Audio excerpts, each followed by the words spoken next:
회식 자리가 끝나고 집으로 돌아가는 길에 예기치 않은 큰 사고가 발생했다면 이것이 단순한 불행인지 아니면 회사 일의 연장선에서 발생한 사고로 업무상의 재해로 볼 수 있는지에 대해 다뤄보겠습니다. 이 이슈에 대해 정확히 어떻게 대처해야 하는지 19년 경력의 산재 전문 노무사가 누구보다 정확한 내용을 알려드리겠습니다. 공식적인 회식이 끝난 후 귀가 중 발생하는 사고들이 업무상 재해로 인정될 수 있는 조건들을 자세히 들여다보겠습니다. 이는 당신이나 당신의 동료가 언젠가 직면할 수 있는 상황으로 올바르게 대응하기 위해서는 반드시 알아야 할 정보입니다.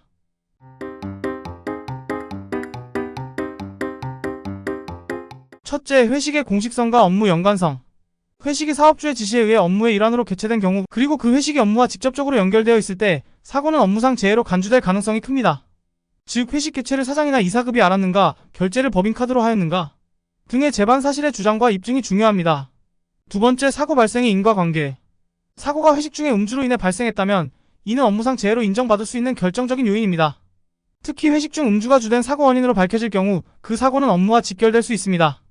실제로 사건 수행을 위해 당사자나 유족들을 만나면 술을 마신 사실을 숨기거나 별로 안 마셨다고 이야기하시는데 그럴 필요가 무조건 있는 것은 아닙니다. 세 번째, 사업주의 관리 범위 내에서의 사고. 회식 장소부터 귀가까지의 과정에서 사업주의 관리가 미치고 있었는지 여부도 중요합니다. 예를 들어 회사에서 제공한 교통수단을 이용하다가 발생한 사고는 업무상 재해로 보는 강력한 근거가 됩니다. 회식 후 사장님이 대리비를 현금으로 매번 주는 좋은 주사를 가졌거나 아니면 회사가 결제하는 대리운전을 사용하는 것 등은 산재 인정을 위한 긍정적인 신호로 작동합니다. 네 번째, 귀가 경로의 적절성. 사고가 발생한 귀가 경로가 사업주에 의해 정해졌거나 일반적으로 사용되는 경로인지 여부도 검토해야 합니다. 개인적인 우회가 아닌 통상적인 경로에서 발생한 사고는 업무상 재해로 인정받기 쉽습니다. 그러나 개인적인 우회가 있었다 하더라도 산재 인정을 위한 상당한 수의 예외가 많은 바, 꼭 산재 안 된다는 회사 측의 악의적인 말이나 허울만 산재 전문가인 사람들의 이야기를 듣지 마시고 진짜 산재 전문가와 상의해보시면 산재 인정과 승인의 길을 찾으실 수도 있습니다. 다섯 번째, 사업주의 음주 제어. 회식 중 과도한 음주를 사업주가 억제하려 했는지 아니면 먹고 죽자고 했는지도 중요한 요소입니다. 사업주의 적극적인 음주 장려가 사고로 이어졌다면 이는 업무상 재해로 인정될 수 있는 강력한 근거가 됩니다. 명백한 사고 산재야 병원 입구나 장례식장 입구에서부터 사장 멱살 잡고 들어 누워야 하는 것이 맞으나 회식이나 행사 후 사고 산재의 경우 산재 적용 여부가 명백하지 않은 경우가 많은 바 절대로 사고 후 바로 가서 사장 멱살 잡는 일 하시면 절대 안 됩니다.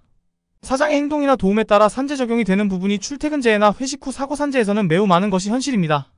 멱살이야 보상 문제 해결되고 잡아도 늦지 않습니다. 다섯 번째, 전문가와의 협력의 중요성. 위와 같은 상황에서는 각각의 사례마다 구체적인 사정을 면밀히 검토해야 합니다. 이 과정에서 산재 전문 노무사의 조언은 매우 중요합니다. 사소한 판단 실수가 큰 손해로 이어질 수 있기 때문에 전문적인 도움을 받는 것이 안전합니다.